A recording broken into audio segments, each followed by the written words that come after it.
Welcome back to live stream coverage of the Youth Club Championships here at the National Sports Center in Blaine, Minnesota. My name is Erin Maraca. I'm happy to be providing you with some play-by-play commentary for this semifinal matchup in the U20 boys division. We're finding today the Supreme from Seattle, Washington, up against Triforce from the Triangle area of North Carolina, in what I'm sure will be a very hotly contested matchup with some high-flying action from these two very athletic, very talented teams. Both benefit from a very steady feeder of high school talent. Both benefit from a very high-level coaching from some well-known names in our adult club community. Both will behave as some talent feeder programs as well to some very well-known colleges. Evenly matched showdown here on the showcase field. We are excited to be providing broadcasting live stream coverage for the Youth Club Championships over the course of the weekend. Of course, part of a larger tournament, including the US Open Club Division. A lot of really talented teams in attendance over the course of the weekend, competing at a high level. Of course, the difference between the US Open and the Youth Club is that for the adults who traveled to Minnesota this weekend, just a quick milestone in their much larger season trajectory. Most teams will go on to big events in New York and elsewhere on their way to the series and the Nationals culmination in San Diego this year, where we will be celebrating 50 years of Ultimate. Youth Club Championship, the end of the youth season, youth club season here in the summer season. So this is what these teams have been working towards their summer. Some of these teams had tryouts as early as January this year, before their high school season even began. Other groups obviously waiting a little bit later after the high school season to try to join up. So this is an abbreviated season most of the time. One of the struggles is to get chemistry between talented players who are maybe used to being the most talented player on their high school team, or certainly part of a core of individuals who get to play a lot and have a lot of contributions and impact on individual games, and bringing them into more of this all-star team environment can be challenging. To see those personalities click together and be willing to be role players on a team of very talented individuals. Both teams so far in this tournament very successful in that vein. Couple challenging matchups between them, but obviously as we move further down the bracket, these teams have won out across the board. Some notes from the Seattle Supreme. This team is coached by Ben Snell, Kelly Marshall, and Henry Fan. A lot of these players spend their high school season at Nathan Hale, Roosevelt, and Ballard. Coach Henry Fan told me that both of their matchups against the DC team and the Cincy team were close games and good challenging matchups for them, but they were able to rise above and make it through. Triforce team, of course, coached by Jonathan Nethercutt, Saul Yannick, and Matthew Gujohannes. Three very well-known players from that North Carolina community. Talking with Nethercutt before this game, he mentioned that the last time that we all kind of remember that these two teams faced off was 2 years ago in the semis of YCC, and Seattle went up by a lot, I think up to 8-point differential, and Triforce was able to battle back and win on universe point.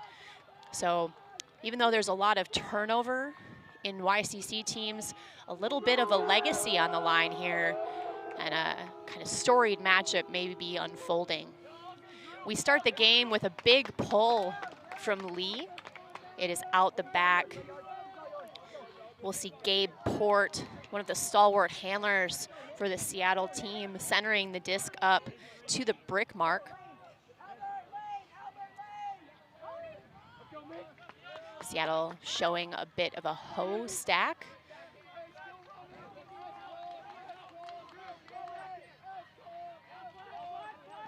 And a set play here, trying to isolate a downfield cutter, but it is stifled. Seattle handlers will work it. Port quarterbacking, working with Coots, I believe. Good movement here. Veneri up to 22, Ryan. Good movement here through Turner. And a bidding Ryan gets ground stripped on the contact. Elizarde will pick up for Triforce. He is unloading a flick huck and just wide. Certainly enough power on that throw. It's like the intended receiver was Ati Bender. So turnovers for both teams so far, just in this first point of this semifinal matchup. We'll see Port with the disc on that far sideline. Conditions here in Blaine are largely favorable. A little bit of a breeze, nothing too steady. Good poach defense there by Ferreter. Lee will pick up for Triforce. Back to Elizarde. Back to Lee.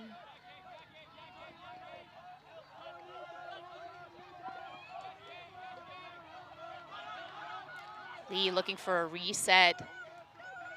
Usually an indication that the downfield defense is tight. Good bailout bid there by Lee. He finds Ferreter. Tight defense here from Seattle. Ferreter is able to find Lee over the top, and Lee unleashes a hammer to the back cone. Foul has been called. A little bit of leg tangling contact back there. We're gonna see this again. Intended receiver Salibi. High arcing hammer here from Lee. Well read by Salibi, but definitely some leg contact there with Veneri. An injury sub for Salibi. Jake Taylor will bring the disc back to the front of the end zone, indicating that that foul was uncontested.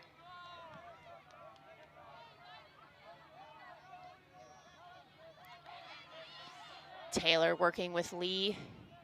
Lee, find Elizarde. Triforce breaks to start this game. It is 1-0. See Salibi on that far sideline holding a high ankle. Hopefully just a bruise and not a twist. Lee, excellent spin on that backhand. Good awareness by Elizarde to catch that even though it was behind him.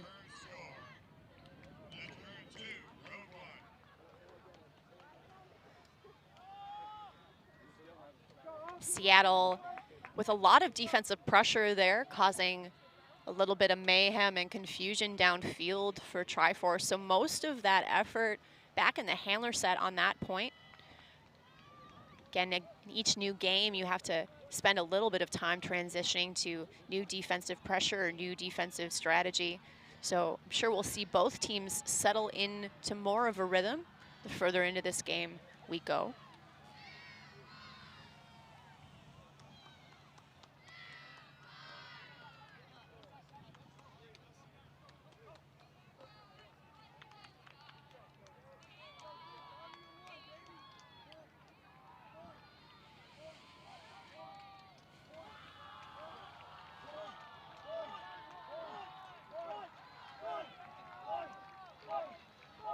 This game is being instructionally, I'm sorry, observed, as have most of the showcase games in the youth club division so far over the course of the weekend. Able to assist in the timing of the game, in and out calls, and then largely just available as a resource for questions about rules and clarifications. The players have been responding well to the presence of those instructional observers over the course of the weekend. It's a good experience for them. Immediate big look up for speedy receiver, number 43, Dervasula. Good bid there, but unable to rein it in. Lee will pick up for Triforce.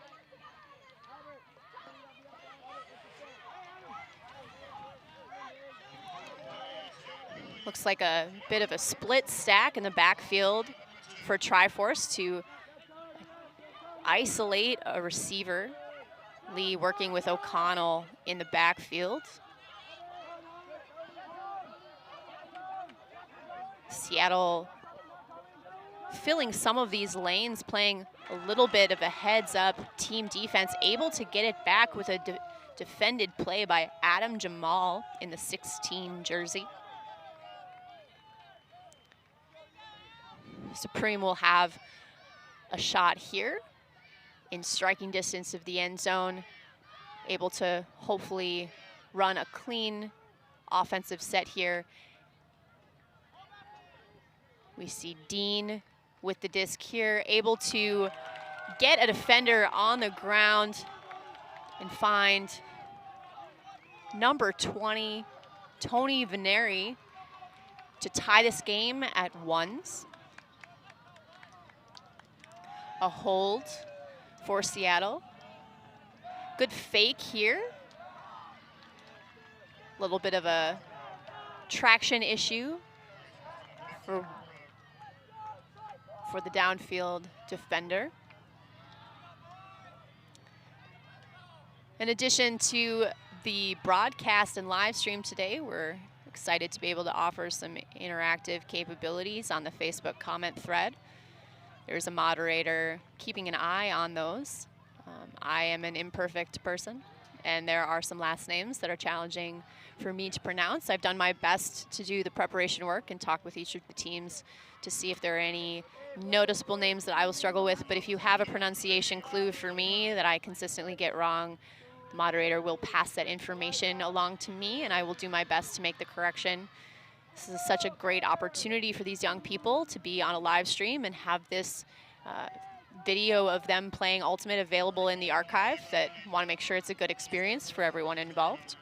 Shot there of Kelly Marshall, Seattle coach. Powerful player for Riot in her own right in the women's division of the club division. Big pull here from Seattle, a lot of hang time.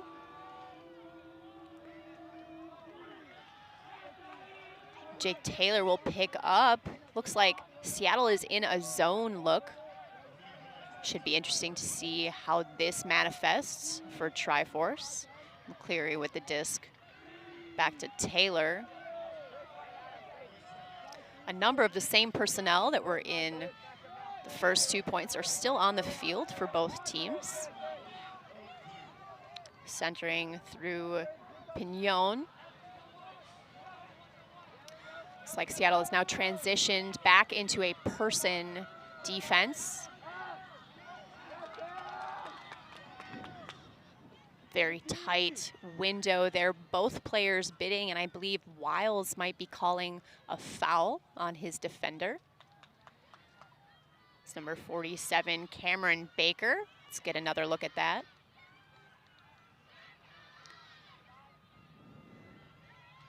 So it looks like the disc will go back to Pignon. Looked to me like there was a little bit of contact. Again, kind of in that foot entanglement area. But perhaps some disagreement about whether it impacted the play or not. Obviously, one of the benefits of a self-officiated sport at the youth level is that you learn to have civil conversations with one another about potentially contentious topics and calls. Really nice to see two spirited interactions on some conversations so far. Again, the instructional observer will not likely participate in many of those resolutions, but will instead offer informative details to help guide those conversations. Intended target there was Ramsey Komusla, another very athletic receiver, has had a couple big games and big Ds that have already appeared on our live stream before. Seattle with the disc. Shuli will start with it. Back through Veneri. Good defense here by Triangle. Back to Shuli. To Arnstein.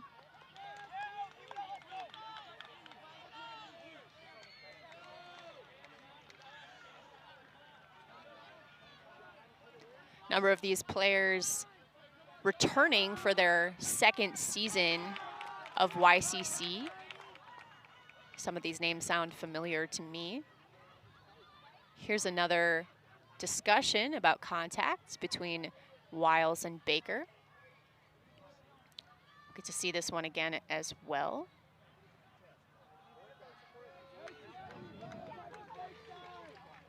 Discussion about contact, often about whether it impacted one's ability to make a play on the disc there. Since it came back, it must be contested.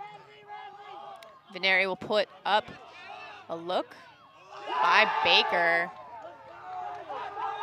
Baker will sky. Seattle goes up 2-0, and that is a break.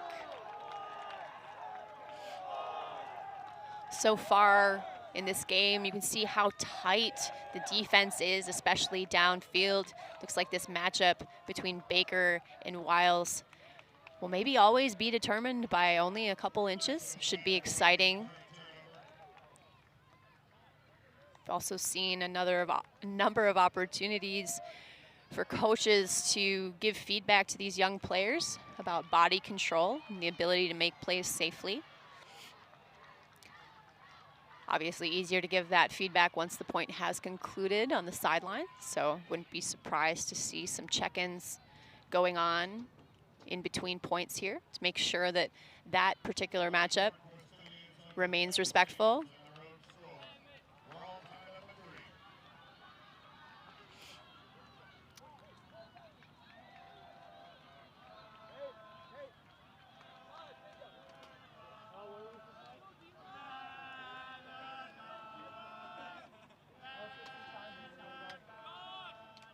So we'll get another look here at an O-line for the Triangle area team.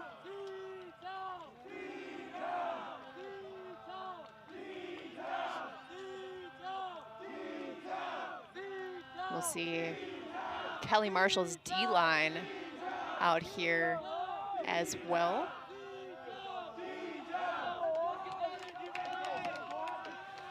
Big blading pull from Zachary Heffron, and Seattle once again in a zone. Looks a little bit like a 4-person cup, or perhaps a 2-3-2 is more accurate here. We'll see how this develops. Taylor being called for a travel here, and asking his receivers to come home a little bit. Seattle, again, only in that zone for a couple throws to stifle an initial play, and then they fall back into that person defense, and Taylor fires for Chris Walsh, and it's too far. So that transition defense effort by Seattle effective on this pass. Looks like Shuli will pick up. Excellent poach defense there by McCleary.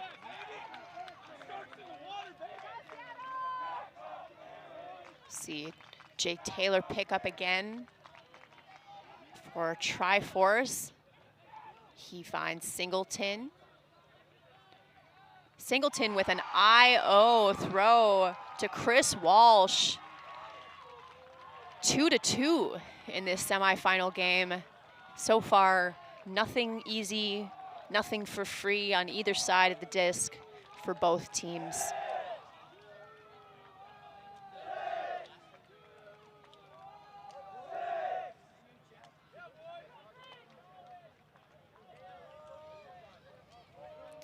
We talked a lot over the course of the weekend about the power of visibility.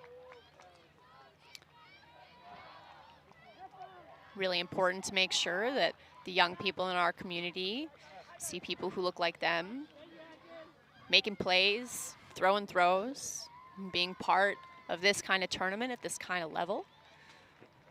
There are 88 YCC teams in attendance over the 5 divisions, and of course, in addition to this U20 division or age bracket, there's also a U17 bracket, indicating the kind of growth of our youth talent down into that middle school age group.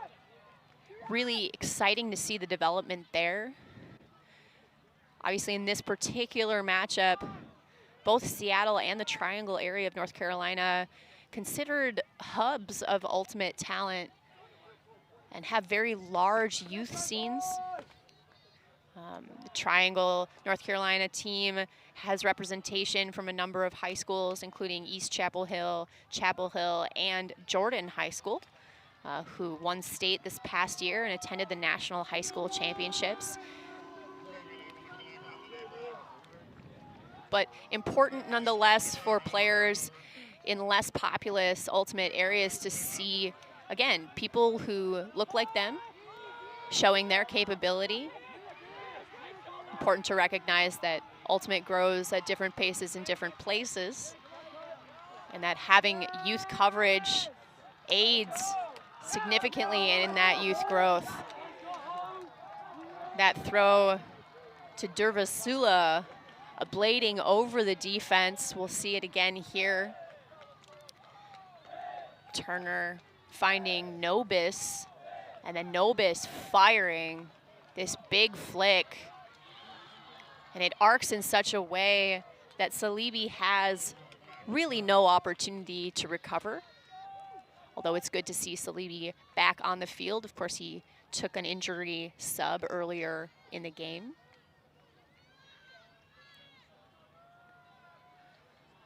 So the score is 3-2.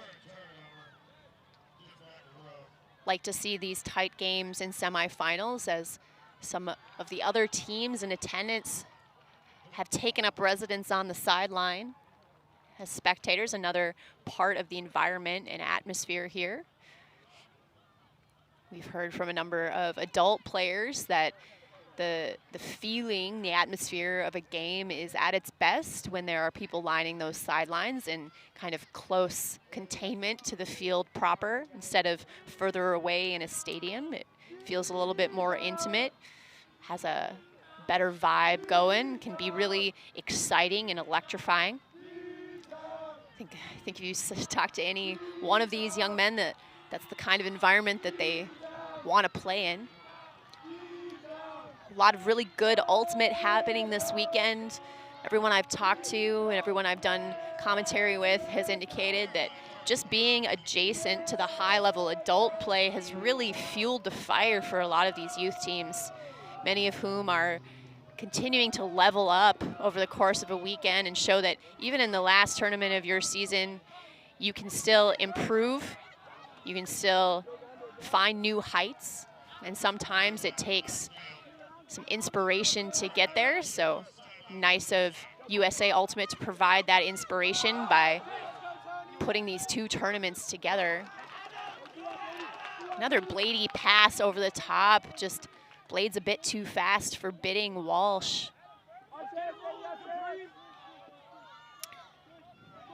Seattle will pick up here.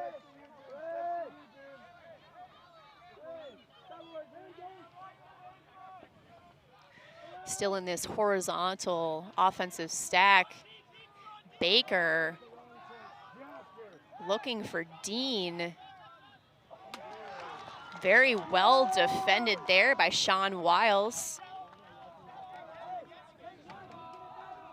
Dean had the height matchup, but Wiles had the read.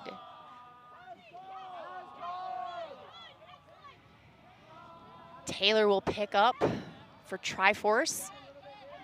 A little bit of a poach in the lane here from Vanetti, causing Triforce to swing out of Taylor's hands.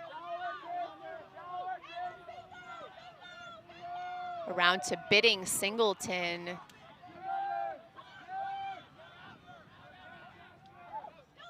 Through to Pignon. Finally back with Taylor. I believe I remember from yesterday, Taylor, the only returner from YCC last year for this Triforce team. McCleary puts up a nice backhand for Walsh to tie it up 3-3. Clearly some excitement from the triangle area.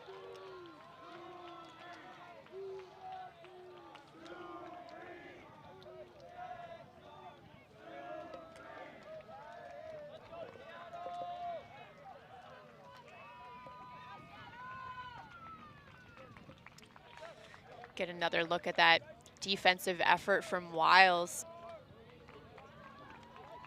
That bid from Singleton to maintain possession for his team.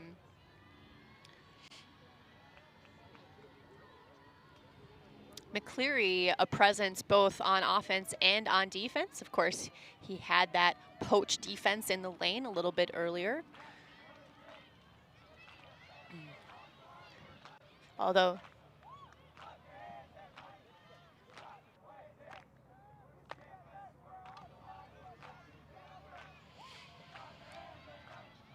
at this level, of course, talent across the board. Number of these players playing on both sides of the disc, both offense and defense.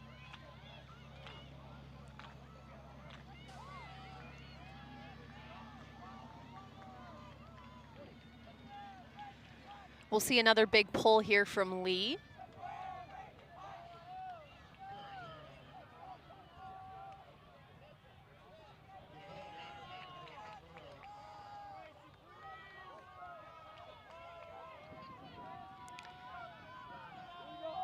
Last few times when Seattle was on defense, we saw them in a bit of a junk look to stop at the initial set play and then transition into person. So we'll get a look here to see if Triforce has any tricks up their sleeve or whether they'll just recommit to one-on-one person matchups. A great read down there by Connor Ryan. A lot of these throwing flicks in particular blading over the top right now. There is, again, a bit of a breeze. Not sure how much that's impacting the throwers. Number 13, Coots, finds number 5, Turner. Quick score there for Seattle Supreme.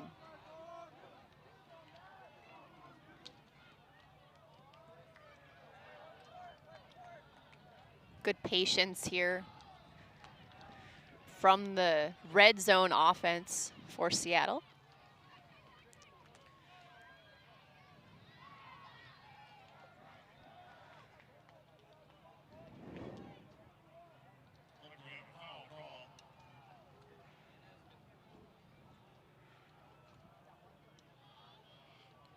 See Coach Nethercutt talking to his O-line here. A lot of familiar faces playing on the offensive side of this disc today. A number of these players will go on to play at UNC or UNC Wilmington.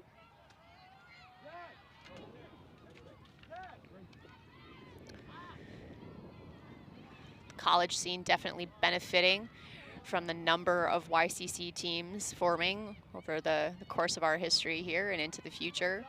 More and more college teams starting to get incoming freshmen with YCC or high school experience, a boon to most of those programs. Really exciting to see programs develop.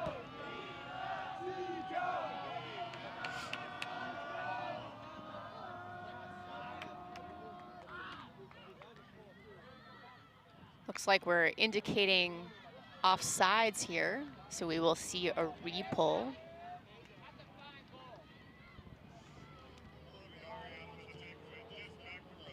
So we'll see if Shuli gets a second chance.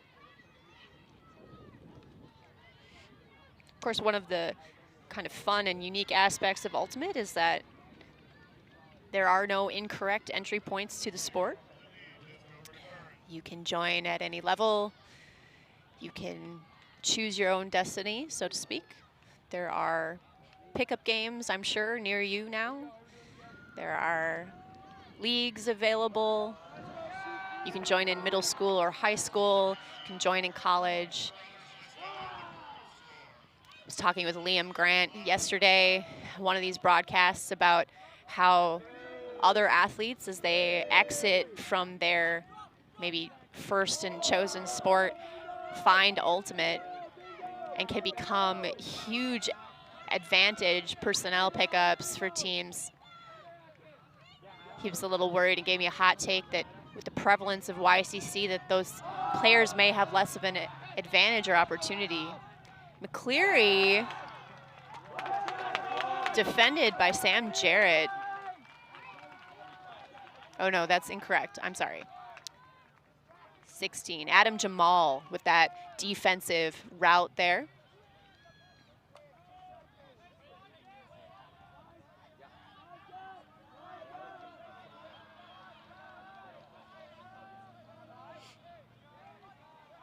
So we'll see Shuli pick up here for Seattle, who holds just a 1-point lead right now. McCleary trying to get it back in this matchup with Jamal. They will discuss it. Looks like Jamal will keep the disc, which means it was an uncontested foul.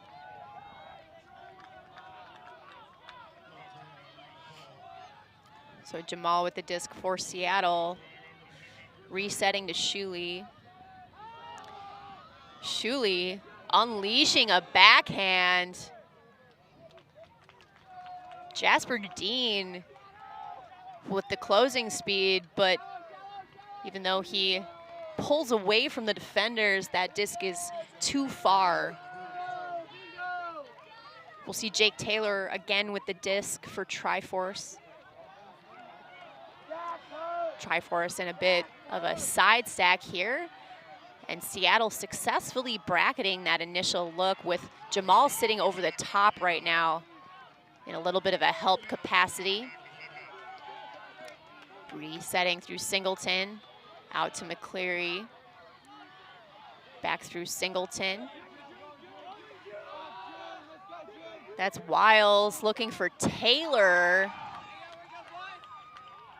Looks like Taylor's not quite in. So the disc will come back. Taylor usually a handler behind the disc, so to find him in that deep cutter capacity, huge advantage here, because within inches of the line, he will find Walsh. Again, to tie this game up at 4. Well, if you're tuning into this live stream coverage of the Youth Club Championships, you're in for a treat. It looks like we are in the middle of a grinded out battle. Again, this is a semifinal in the under 20 boys division between Seattle Supreme and Triangle area Triforce. Looks like the Seattle D-line huddling with Coach Marshall right now. Talk over some tactics and strategy.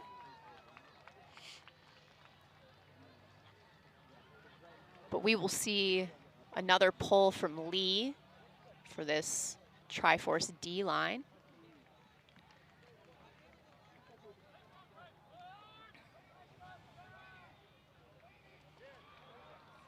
Number of important events over the course of this weekend, which including a mashup of 2 tournaments, has also served as a community get-together in certain respects. I was really excited to attend the Equity and Diversity panel on Friday night. It's really powerful to hear stories from a number of diverse athletes in our community about the challenges that they've faced over their careers. There's also an event on Saturday night for the girls' ultimate movement called the Gumball. Good opportunity for the young women attending this tournament to interact with their role models and peers. That roller pull looks like it went out of bounds on that high sideline. Will come in maybe near the brick. We'll see. I think it's really important too, from that visibility standpoint, to see women coaches like Marshall coaching open teams. Obviously, any coach can coach in any division, but again, you can't be what you can't see. Marshall having an incredible career, has a lot of knowledge and experience coaching all over the country. So an advantage to any team that she's coaching, but if you're considering coaching in your area and maybe there's only an open team that has a current opening or has a current need, go for it.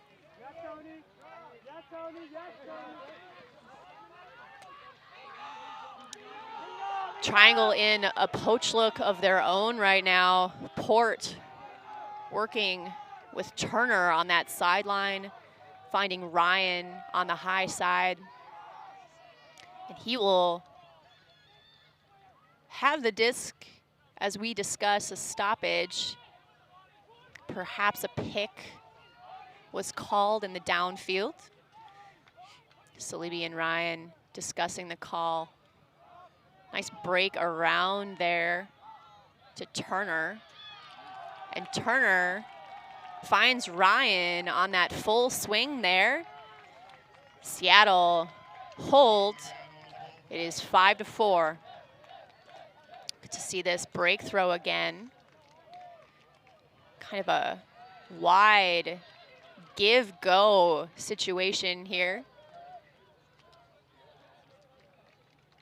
Sometimes as you get into that red zone, those handler overlapping cuts make for easier throws for your teammates.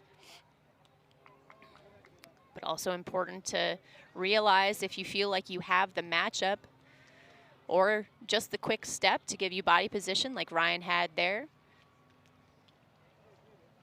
Just took a quick jab and was off to the races.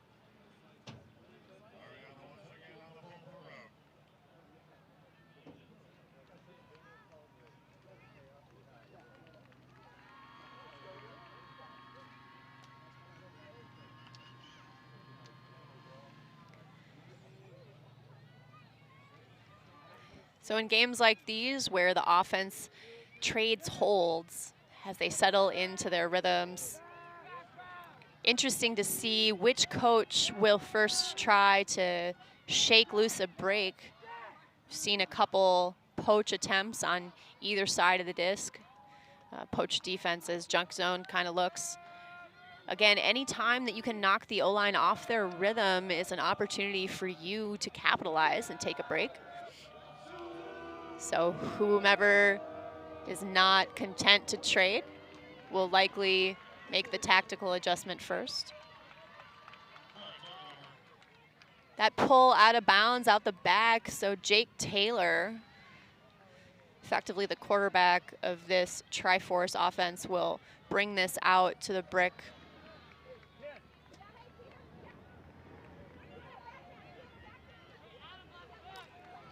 Backfield defenders on Seattle in a little bit of an over-the-top bracket. McCleary in the center, looking for Singleton on the reset, able to find him.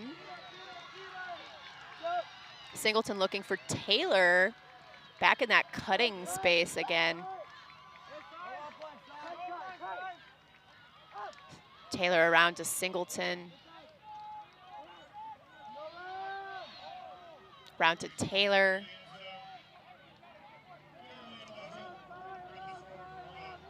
Good defense here by Seattle. There is a call on the far side of the field.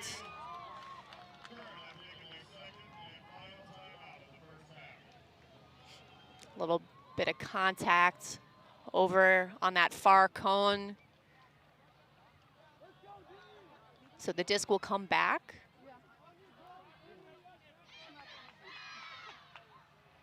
And the stall count will come in on 0, so it is an uncontested foul away from the disc. Taylor with the disc, 10 or so yards out.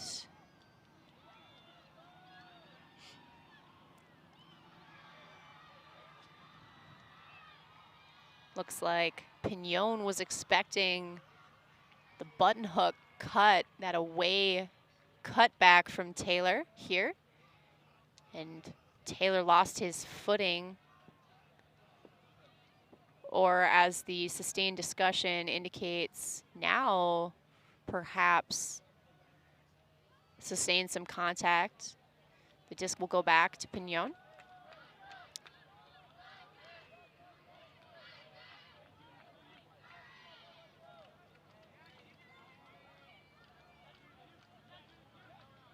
Pignon to Singleton. Singleton back to Pignon. Singleton looked unguarded for a second, but a clever switch there by Seattle was able to contain him. Out to Walsh. Taylor possibly open due to a pick, so the disc will go back to Walsh. Some discussion with the instructional observer to clarify. Walsh finding Pignon. Pignon to McCleary. Pignon backhand to Taylor. Triforce ties it up. Another hold. It's all 5s around here. See this good handler movement here by Triforce. Just swinging back and forth until some separation is acquired. Could be really valuable to have handlers on a team who can just swing it calmly back and forth until someone gets separation. Also, handler movement tends to make it easier as a downfield cutter to find space and get open. Interesting to see a couple players from Triforce really doing most of the work for their team right now. On a team full of stars, takes a kind of next level of effort to rise to the top.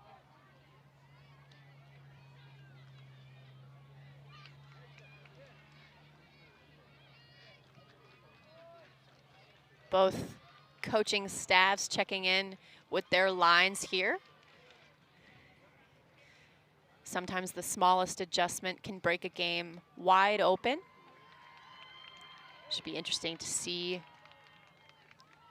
what each of these teams either invest in on O or D to set up maybe a long-term tactic.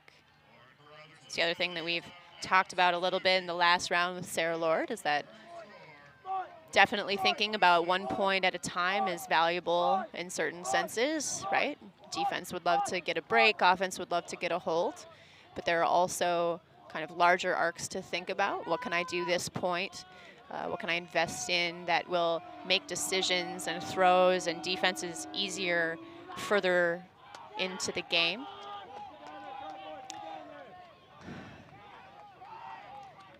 This rolling pull angling away from Seattle, and they will take it on the back line of their own end zone here. Bit of a coffin corner situation. I guess it's not a corner, but certainly Callahan territory for Triforce if they can put together the pressure You can tell how hungry they are for it, but Seattle is clear of that end zone now. And Gabe Port puts up a big backhand for Connor Ryan. Maybe on a flat line, Ryan would have been able to get there, but the arcing blade falls too quickly. Yelizarde picks up for Triforce. Around to Lee. Lee puts up a big backhand. It is close to the sideline over here. It is caught by John Laney, but he is out of bounds. Good pursuit there.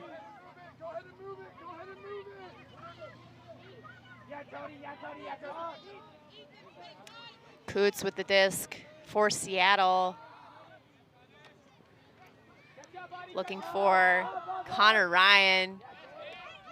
Connor Ryan to Port. Port picks up a high ball. And Lee and Ati Bender are in the vicinity. And that makes it hard for Dervasula to come down with it. So we are going the other direction. Excellent defensive play by William Turner. Intended receiver, Albert Jan. I'm gonna go with Jan right now. Seattle back with the disc here.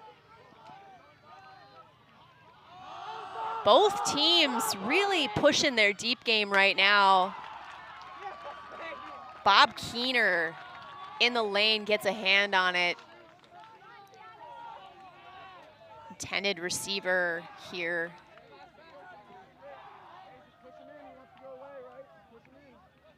Number 20, Tony Veneri.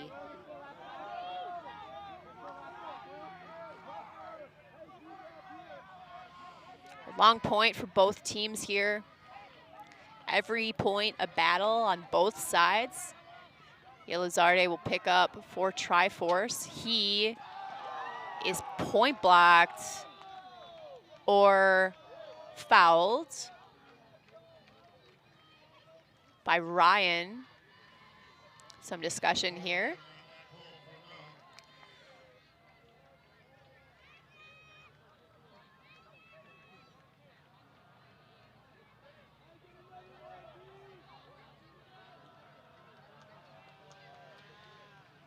So it looks like Yelizarde will retain possession of the disc. He will go upline to Lee in power. He's looking for John Laney.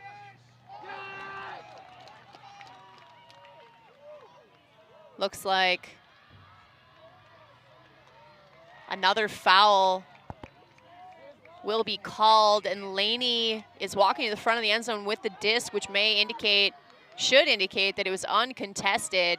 So Laney will start with the disc. Some confusion from his teammates. He needs a reset. And he finds Lee on a bit of a bailout there. Triangle, scoring 6. Seattle 5.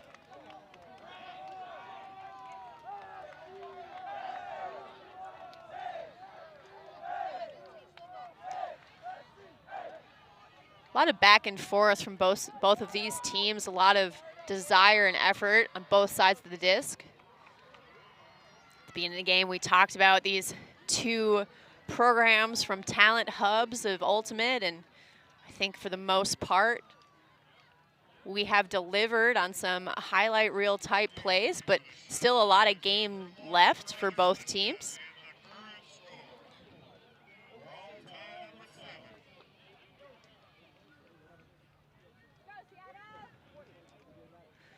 Couple of consistent star players on these lines. Lee with a bunch of big pulls, really consistently putting those deep and inbounds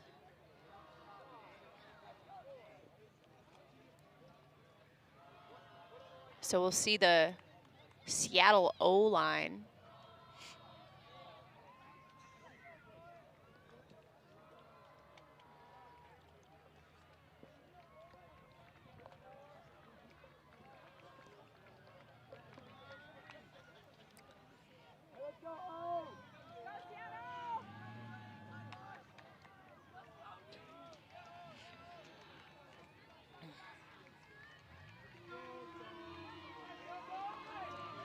Well, a bit of a commentator's curse there as Lee pulls out of bounds.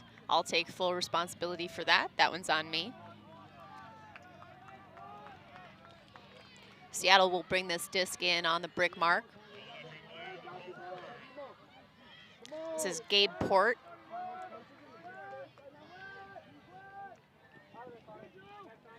He finds Ryan. It's a good matchup between Lee and Port. Coots with the disc out to Jamal.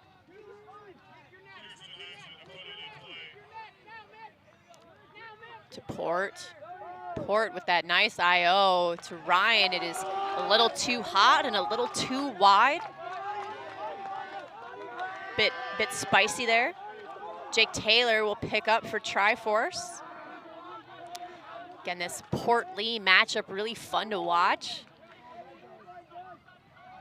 A big blading throw is defended and intercepted by Ryan, who is off to the races, trying to instigate a little bit of a fast break scenario for his team. Veneri, Port,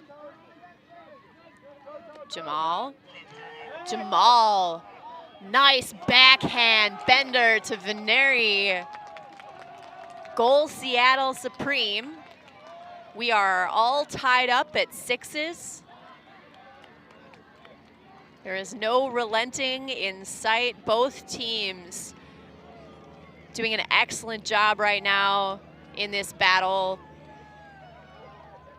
But it will come down to the grind, and it will probably be down to who can convert a break first here. This first half already very exciting, very tight.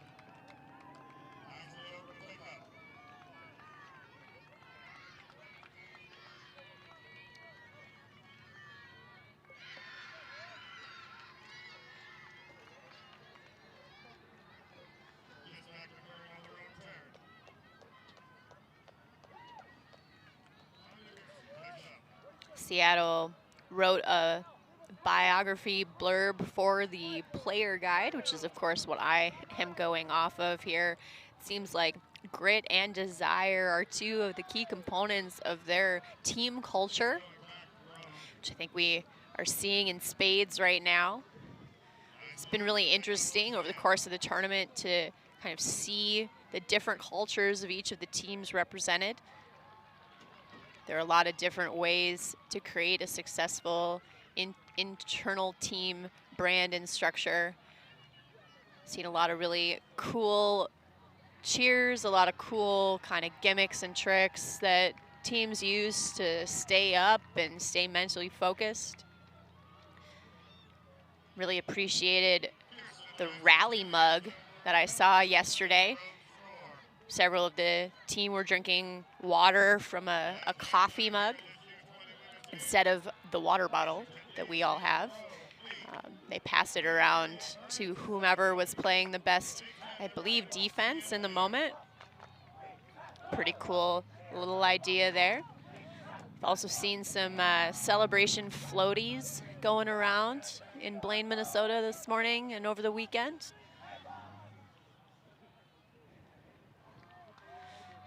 Certainly interesting to see each of these teams take on the personality of their personnel or perhaps their coaching staff.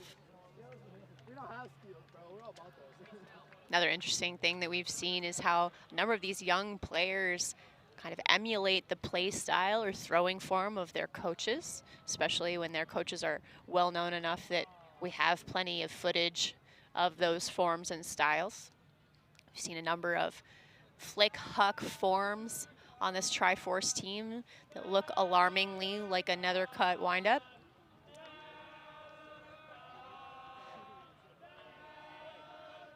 There are worse throwing role models in the community right now, for sure. So we're all tied up at 6s here in this semifinal matchup here on Monday of the Youth Club Championships. Into the bracket now. Many consolation brackets playing out around us as well. I'm sure there are score updates available on the USA Ultimate app and probably some live tweeting going on. Here we see Singleton. Singleton is looking for number 13. Ramsey Colt Musa, he was right there. What remarkable closing speed. Excellent bid there. His entire sideline thought for sure that he had it in his hand. We will have a great angle on that, I'm sure, for a package later, but not sure if the ground impacted his ability to hang on to that or what happened. It looked to us like he was right there. Great pursuit, great throw. Here's Baker. Baker also going deep, and he will catch that layout, and he will find Arnstein, I believe,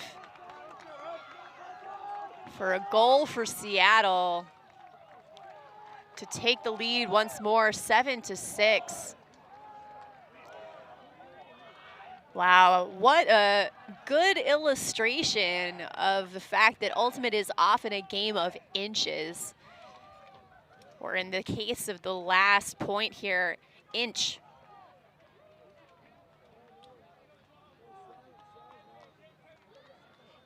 That throw by Rapasura.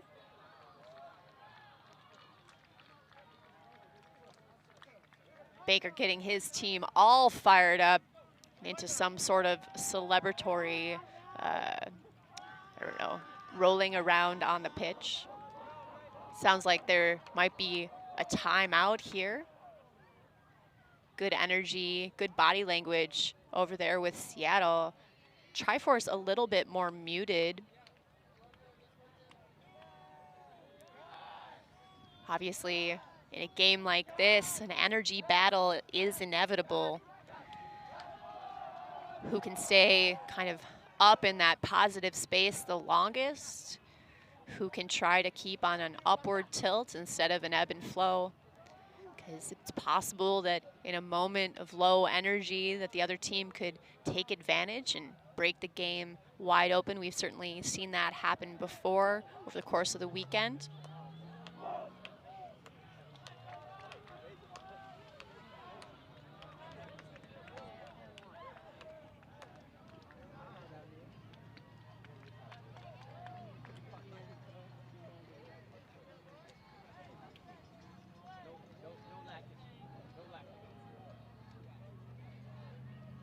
Three-day tournament is a long time to manage the emotions and energy of any team. Nice to see so many of these teams have brought more than one coach with their delegation. Can be very clutch to have multiple voices and multiple different energies going to keep that balance. Also, a number of these players, a number of these coaches rather, a number of coaches across the YCC division pulled a bit of double duty this weekend, playing both in that adult portion of the tournament and then coming over here to the YCC kind of half of the tournament. I know a number of these youth players get really fired up watching their coaches play.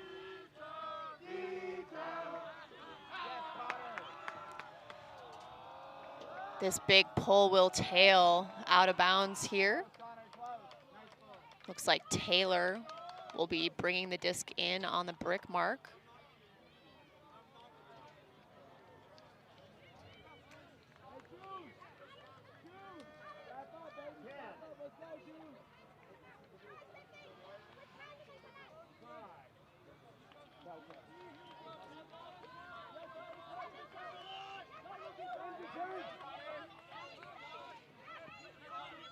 Again, a little bit of poach work from the Seattle defense. A lot of lanes covered here, causing a high stall reset for Triforce, but able to reset it to Singleton. Through to Taylor.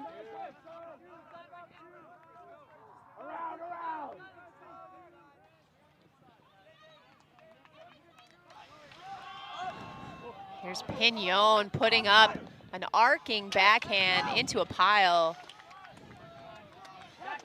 Looks like Seattle's able to come up with it. I'm being joined in the booth by Luke Johnson, notably Fulcrum Media's head honcho. Great shot. That throw to Dervasula, and that's half. That's a break to take half from Seattle, and there is a lot of celebration going on from this team. A lot of energy, certainly the difference in that last little stretch of the first half. Luke, have you been able to keep an eye on this game? No, I've actually been behind watching the women's semi that is a barn burner of our own on the other side, actually running a camera, but I thought I'd come over here and say hi and get your thoughts on this first half. What have you seen? What has impressed you? Well, it's been, as you just said, a barn burner in its own right. A lot of really tight defense, a lot of back and forth points. It makes it feel like any point could go to either team at any given time. Clearly a lot of effort and desire and grit on both sides of the disc. It's been really fun to watch so far. A lot of really exciting things have happened, a lot of really excellent plays. I think what I'd like to see maybe in the second half is these offensive lines tighten down a little bit and look for some cleaner holds. While it is exciting to watch possession switch hands so many times, you know, from a coaching perspective, it can be pretty stressful. And that might allow a defensive line to get in there, make some adjustments, and create a little bit more havoc for the teams. But a lot of really cool things happening so far, a lot of athleticism. That's what we're seeing right now, which is but it's what you come to expect. I mean, this level of talent from both of these programs, so many of these kids have been playing since they were 5, 6 years old. I mean, it's ridiculous for sure. Well, we're really excited to be able to come back after half and provide you with the rest of the live stream coverage for this semifinal matchup. Sounds like there's another game going on right now that you should probably check in on. But I'm Erin Morocca, and this is Luke Johnson, and one of us or both of us will be back after the break. Thanks for having me. Yeah, you'll definitely get Erin back. I'm going to go operate a camera. Okay, enjoy, y'all.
Surprisingly undead right now. What? Yeah. Zombie leg, you know. I'm going to Seattle. Bye. Uh-oh.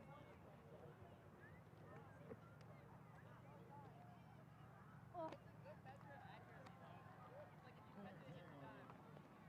You're playing lefty, aren't you?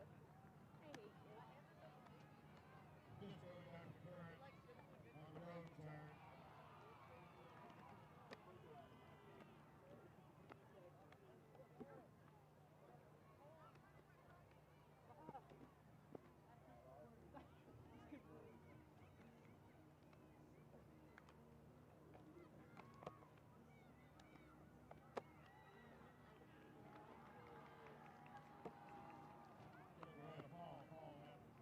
Do you have our time? A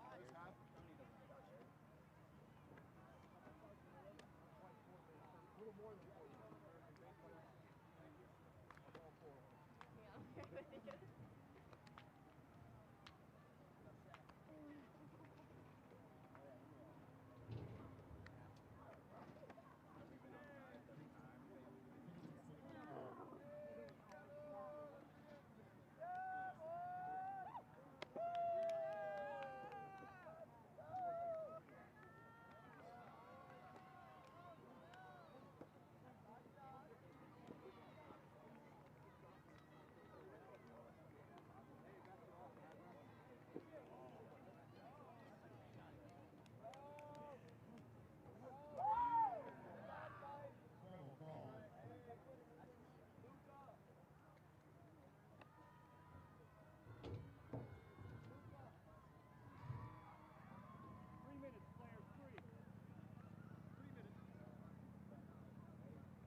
Any feedback from the camera side? Anything at all feedback-wise for field? Okay. For the current score, we're all tied up at 8. 2 minutes, players. 2. Welcome back to the live stream coverage of the Youth Club Championships up here at the National Sports Center in Blaine, Minnesota. My name is Erin Maraca. Really pleased to be able to bring you this very close semifinal matchup in the under 20 boys division. We're seeing here the Seattle Supreme team who just rallied to get a break to take half. So the score is 8-6. Really stellar first half, a lot of athleticism, a lot of playmaking, and an excellent example of grit and determination on both sides of the disc. And definitely a fun game to watch so far. Luke Johnson, who is running a camera right now for our Fulcrum Media crew, stopped by briefly and was able to tell him a little bit about that first half and how exciting the plays were and how that momentum played out. I think the coaches at halftime, I guess if it were me, would be talking a little bit more about offensive poise and maybe being a little bit more selective about the shots we're taking.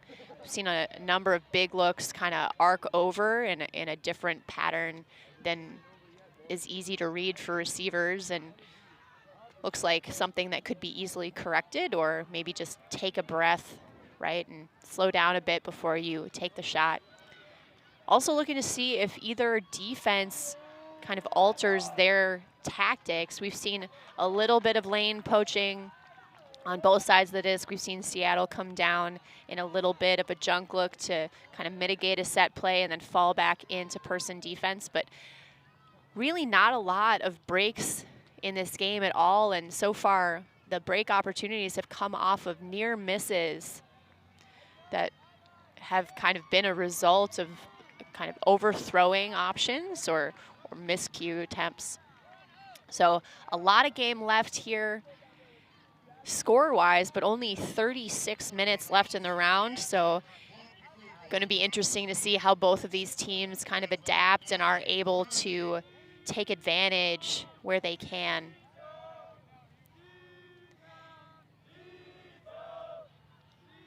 As a good reminder of the level of play going on at this tournament, the adjacent semifinal, which is also being live streamed between the Bay Area women and the DC women, is also a very tight game. Really excited about the parity among teams in each division right now. Wasn't too long ago that there were only 4 teams in the mixed division of this tournament, so to see the growth and the change in the youth teams and the metro areas that are producing teams has been quite a joy to watch. Obviously, also a result of a growing middle school team availability in many of these metros. The U17 division, even though they don't maybe get as much press or media access, are working just as hard at the culmination of their season as any of these U20 teams are. So worth it to try to check in on some of those scores to see the parity in our youngest division. Obviously, they represent the future of our sport just as much as these U20 teams do. We'll see Walsh put up an immediate huck to Ramsey. Cope Musa, clean point for Triangle Triforce. That's exactly the kind of smooth O point that I was hoping to see coming into this half. So exciting to see kind of a milestone marker or a line in the sand, so to speak. So maybe we can see more clean holds like that from Triforce. Ramsey Cope Musa, of course, had a rundown of a disc right before half that looked so attainable, and he made a great bid out to it, and I'm still waiting to maybe get a look at a replay of that. It's a great play on his part. Maybe the throw a bit too far, but he made every effort to haul it in, and the whole sideline really did think that he connected on it. So can't wait to watch this game again and go back and see that angle.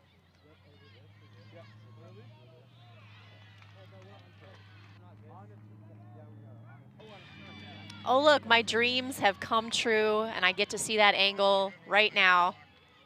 So close there. Just in and out of that hand. Just a shining example of the athleticism and talent on display in this game in particular, and in the tournament at large from these young U20 and U17 athletes. A lot of stellar air battles, a lot of really gritty layout attempts. Really happy to see that kind of body control and effort across the board. Seattle on offense, they will center it to Port. Port out to Turner. Turner over the top to Dervasula, who hauled in that break score to take half. Back around to Port. Look at that separation there from Veneri. And he finds number 22, Connor Ryan, and that also is a clean hold from Seattle. So definitely someone over there in those huddles heard my memo and perhaps asked for the same kind of, discipline and composure on offense that I was hoping to see.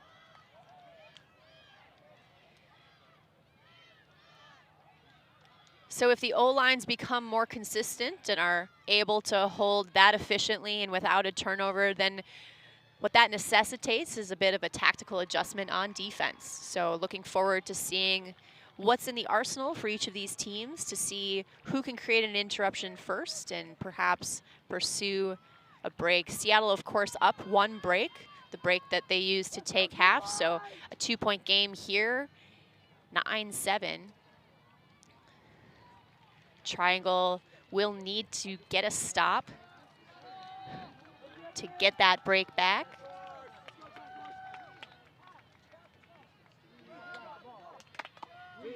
But first, we'll see their O-line.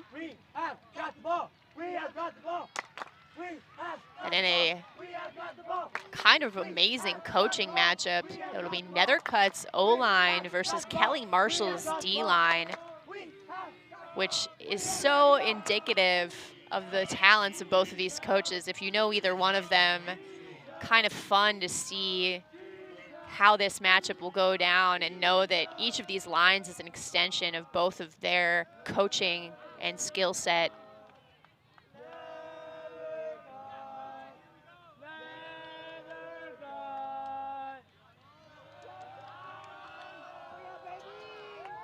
This pull will tail out of bounds and be fielded by Nethercutt. Jake Taylor. Right, Jake Taylor will center it on the brick mark, guarded by Veneri. Seattle with a bit of an over-the-top bracket, at least initially, to take away the big huck look on that first throw, forcing Triforce to work it. Ramsey Cope-Musa with the disc on the sideline, back to Jake Taylor. Very little separation to be had here with the smothering defense of Seattle, and Shuley will pick up for Seattle to Veneri.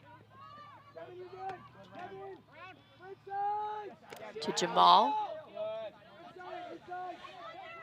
Offhand, left hand to Veneri. Veneri putting out a backhand bendy. Like the look to Jasper Dean.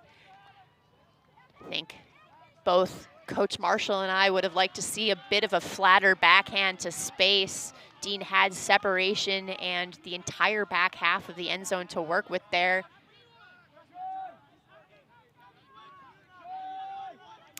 Taylor to Chris Walsh.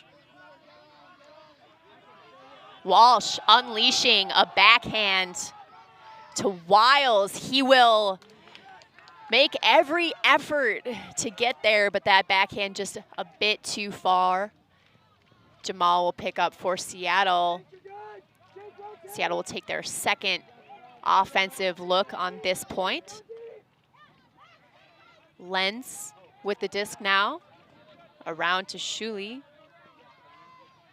Shuley I.O. break, opening up space to Jamal, and then Dean on the sideline. Interesting matchup there as well, both Dean and Singleton. Tall, left-handed.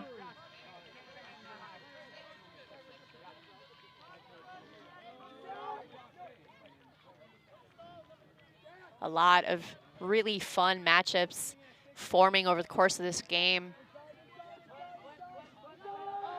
Jamal juking up line over Wiles. Looks like we are coming back to Dean. Stahl coming in on 6 now.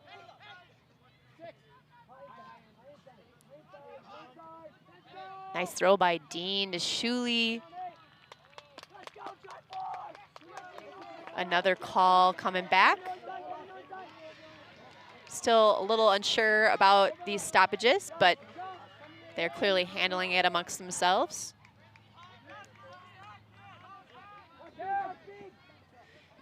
Dean sending an around break.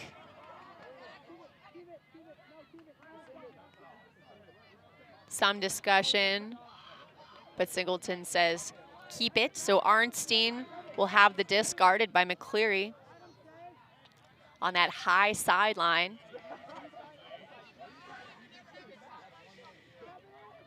Looks like forces flick from Triforce.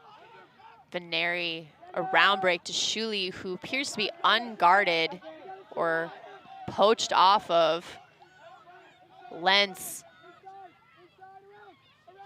Lentz looking for Jamal on the reset, guarded by Wiles. Jamal out to Lentz. Lentz to Veneri. Veneri going up line to Lentz, bidding. Great bid there. Reset to Veneri. Veneri going up line to Shuley. Shuley finding number 21, Max Bendetti. That's a goal for Seattle. A little bit more of a buffer here. And it is 10-7, Seattle.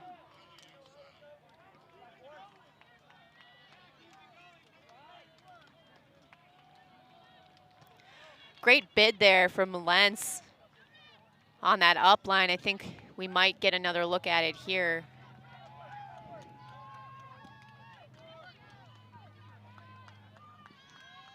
And then the help defender from Triforce biting hard on that attempted poach D and inadvertently leaving his offensive player alone in the end zone for that continuation.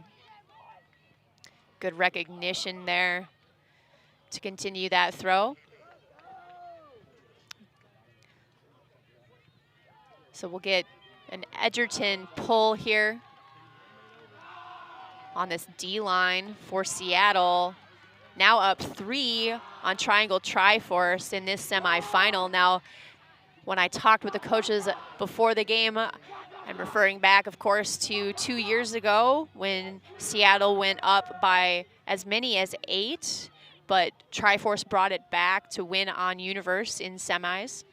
So some history here with Triangle being capable of comebacks. Certainly they have the personnel and the coaching staff to do so. So I don't think Triangle is out of this yet, but we are nearing in on a 24-minute to round time.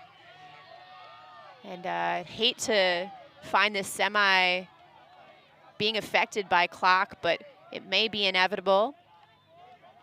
Jake Taylor with the disc for Triforce, and he is looking for Ramsey Cope-Musla. Great read here by Cope-Musla, indicating perhaps that he had stopped rotation.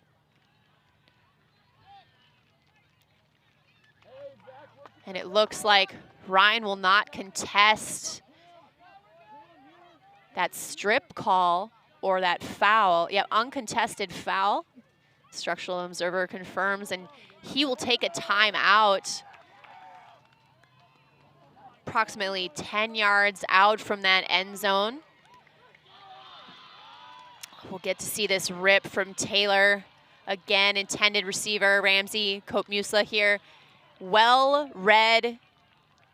Does look like a little bit of arm motion from Ryan dislodged that disc from his grip. But be interested to hear what y'all think in the comments thread on Facebook.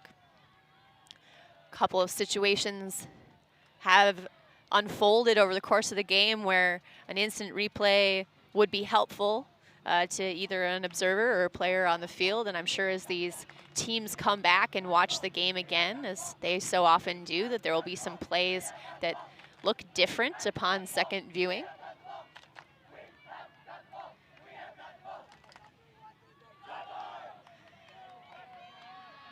So disc will come in pretty early in the stall count. Seattle and their red zone defense.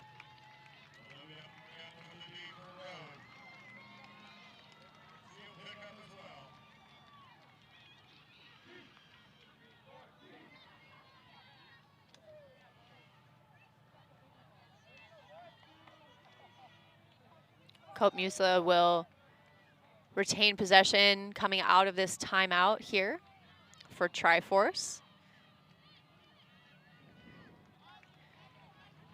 And though he is within about 10 yards of that end zone, he is also up on that high sideline. So it'll be interesting to see here how Seattle makes a smaller field with their defense, or whether they'll ask him to make a particular throw.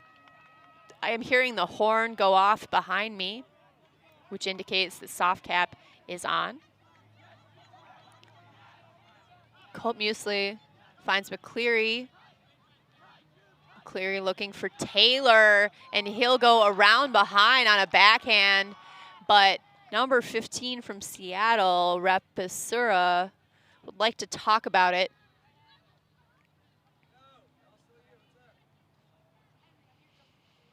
And as the time clicks down to 20 minutes left in the round, we'll have to figure out here.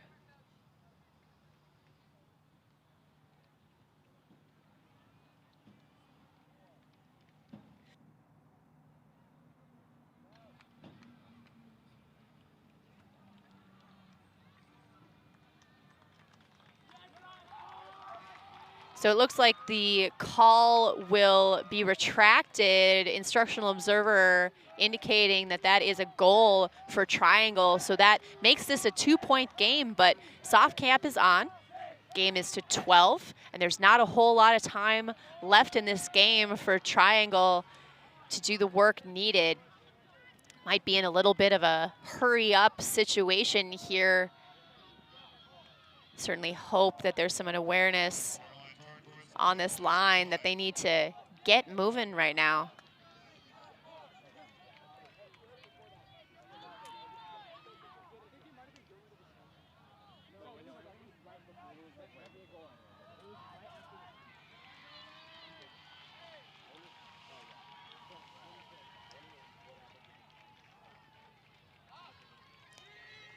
We've seen a tendency from both teams to aggressively take those deep shots. A mark of trust in their teammates, athleticism, certainly. Seen a number of really excellent plays and a willingness from every player on both teams to put their body on the ground for their teammates, which is really important to note and exciting to see, but also becoming very standard for most youth programs right now. Since they're all landing safely, it's a good thing to see.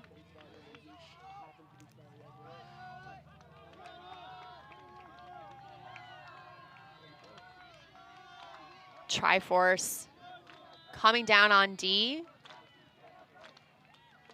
Number of personnel crossing over in an effort, I'm sure, here to produce a break. Meanwhile, we'll see the familiar faces of the Seattle O-line. Loose. And they will receive a pull from Lee. Coots will center to Port. Back to Coots. Ryan in the deep space. Good work here by Nobis to get open. Coots to Ryan. A stoppage. So that will come back. Taylor indicating perhaps an injury. Looked to me like Taylor was grabbing his hamstring, indicating that he'd like to come off the field, but I confess I don't actually know what's going on right now. Looks like an injury timeout is being indicated by the observer. So some of my suspicions have been confirmed. The quicker that Triforce can make this happen, the better for them long term, because they need to play defense here and try and get a break. Ryan had put that huck up to Dervasula. Sorry, I can say that better, Dervasula. So here we have Veneri on the end zone line, and he finds Coots in that teeny tiny upline space. That's another goal for Seattle. It is 11-8. Game is still to 12. There's a little bit of time left here. Triforce, even though they are up against the clock now as well as the score buffer, seem to be in no hurry. to get down on the line or to indicate readiness, which is maybe a little surprising.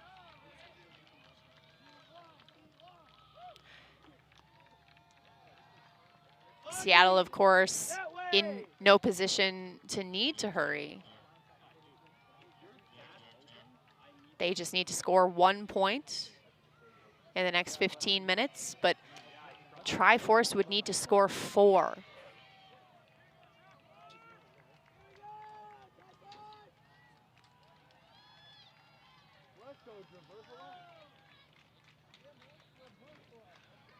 Jake Taylor back out on the line, despite that hamstring injury moments ago.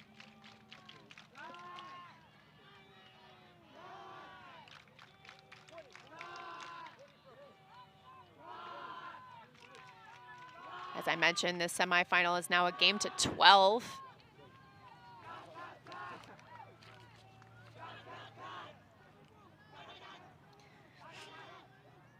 Does look like the winner of this game will advance to a 2:45 p.m. final.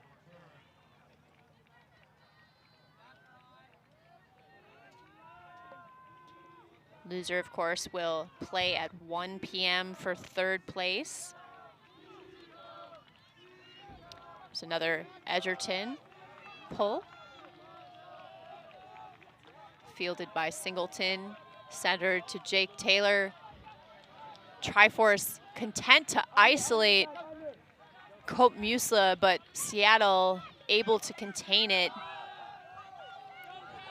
We see a big backhand from Wiles to Cope Musla. It had looked maybe to the sideline like the isolation play broke, but some excellent work by Triforce to move that disc horizontally, freed Cope Musla up on the 2nd route. Really nice throw there. And a good run down there by Cope Musla. So a 2-point game here, 11-9. Seattle will receive the disc with a chance to take game point. Triforce in a position now where they have to get a stop. Coach is asking Taylor if he can continue with his hamstring. So we'll see the stacked Triforce D-line in an effort to earn this break and continue this game. Season on the line, advancement on the line as well.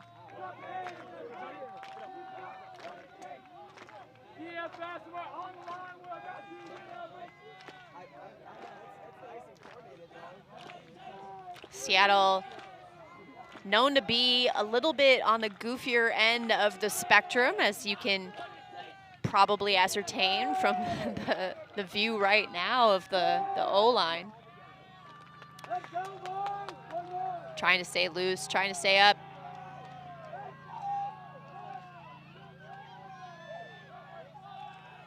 Getting fired up from their sideline to hopefully take this game right now, and Triforce trying to answer with their own sideline energy.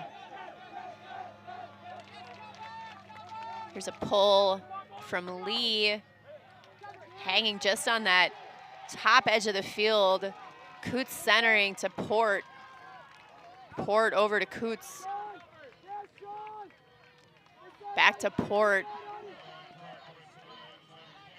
Port guarded by Lee, who, oh, a switch there in the backfield. Elizarde guarding Ryan.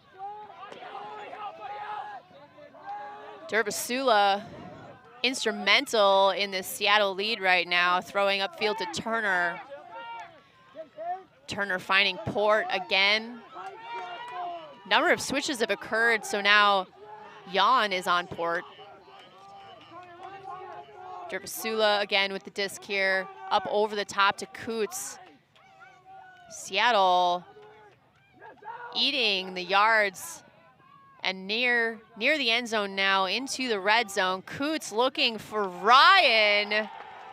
And that is a clean hold from Seattle to take this game 12-9. A lot of poise and composure shown from that loose and goofy O-line there. Triforce concluding their season, but a lot of really excellent plays to be proud of over the course of this weekend and the course of the game. Obviously, it is frustrating to lose in semis, but on to the third place game for the Triangle area. We'll see these two teams come together here at the end to acknowledge each other and the grind that they just experienced. Really valuable experience to come to this tournament and be pushed to new heights by talented athletes and players on an opposing team. One of the things that makes our sport so incredible is the ability to come together afterward and appreciate that someone has challenged you, appreciate that someone has, made your life a little bit difficult, made you adapt, which only makes us better in the end. Really happy to see a spirited congregation here, a spirited interaction on the whole. A number of conversations were had over the course of the game, but they all were well reasoned and articulated. Really excited to see what this Seattle team can bring to the final. We're not quite sure what the outcome of the other semifinal game was, but that will be available as soon as we have it. Really appreciated being able to bring you this live stream coverage of this semifinal in the U20 boys division. I hope that you have experienced a number of really great broadcasts over the course of the weekend. Again, a shout out to Fulcrum Media for producing such high-level broadcasting, video, and streams. Of course, brought to you by the USA Ultimate organization as well. Here we have a look at the bracket going forward. Triforce having an opportunity to go into the third place game. And the Seattle Supreme, as the original 4 seed, takes down the original 1 seed in the entire division to advance to the final against one of either the Atlanta team. So it seems like I'm getting some information that the Foggy Bottom boys have advanced as well. Sounds a little bit like an exciting game over there as well. So we will see Seattle versus the Foggy Bottom boys from DC. So that should be a really interesting and tight matchup to kind of conclude this YCC championship. We'll see you on the next live stream. I'm Erin Maraca. Thank you so much for tuning in. Leave us a note and we'll see you down the road.